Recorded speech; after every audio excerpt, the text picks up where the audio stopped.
అసలు నా హెల్త్‌కి ఏమైంది? ఎందుకు హాస్పిటల్‌లో అడ్మిట్ అయ్యాను? ఎందుకు ఇంతలా ఇంజెక్షన్‌లు చేయించుకుంటున్నాను? ఇవన్నీ తెలియాలంటే మనం వీడియోలోకి వెళ్ళిపోదాం. అస్సలు లేట్ చేయకుండా పదండి వెళ్ళిపోదాం. Audio junk.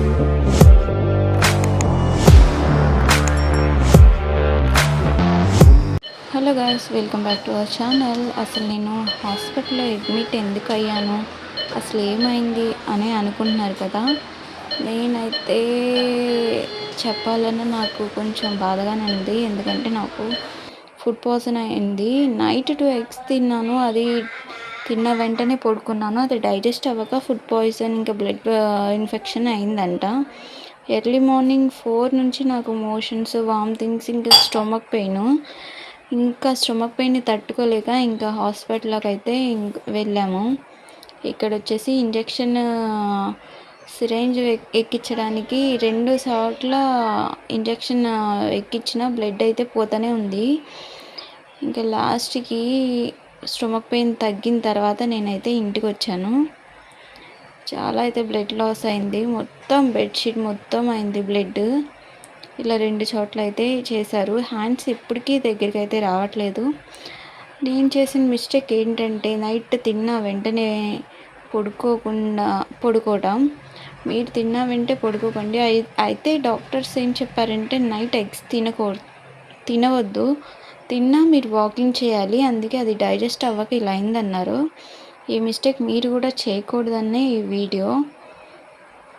అసలు హాస్పిటల్లో అయితే నొప్పికి తట్టుకోలేక చాలా విలవిల్లాడిపోయాను. ఇంకా హ్యాండ్స్ పెయిన్ అయితే చాలానే ఉంది. మా వాళ్ళు అయితే టాబ్లెట్స్ తీసుకోవడానికి అక్కడ పాపం మెడికల్ ఆమెనైతే బెదిరించారు. ఇంటికి వచ్చిన తర్వాత చూసేపాటికి ఇల్లు గందరగోళంగా ఉంది. మా అమ్మ అయితే ఇది ఆగస్టు 15 రోజు అనమాట.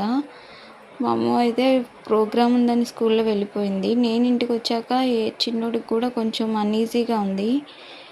నాకైతే దగ్గరుండి ఇలా టాబ్లెట్స్ అయితే వేపిస్తున్నారు.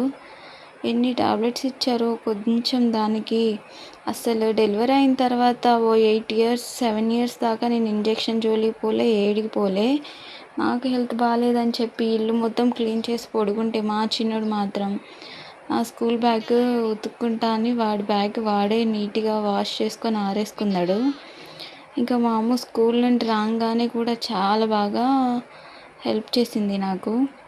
ఇంకా తన స్కూల్ బ్యాగ్, లంచ్ బ్యాగ్ కూడా తను వాష్ చేసుకుంది. మా చిన్నోడు అయితే హెల్ప్ చేసిండు వాళ్ళ అక్కకి. చాలా అన్ఈజీగా ఉందంటే మా అమ్మ నాకు లెమన్ వాటర్ కూడా ఇచ్చింది. ఇంకా నా వల్ల కాదని పడుకుంటే ఇంట్లో బౌల్స్ కూడా ఇంకా మా బావ తోమాడు. నాకు మా చిన్నోడికి బాగాలేదు కదా, ఇంకా రెస్ట్ తీసుకున్నాము. ప్లీజ్ గైస్, సపోర్ట్ చేసి సబ్స్క్రైబ్ చేయండి. ఈ వీడియోకి ఇంతే. మరి నేను చెప్పినట్లు నైట్ తినేటప్పుడు కొంచెం త్వరగా డైజెస్ట్ అయ్యి తినండి. తిన్నా వెంటనే పడుకోకుండా వాకింగ్ అయితే వెళ్ళండి.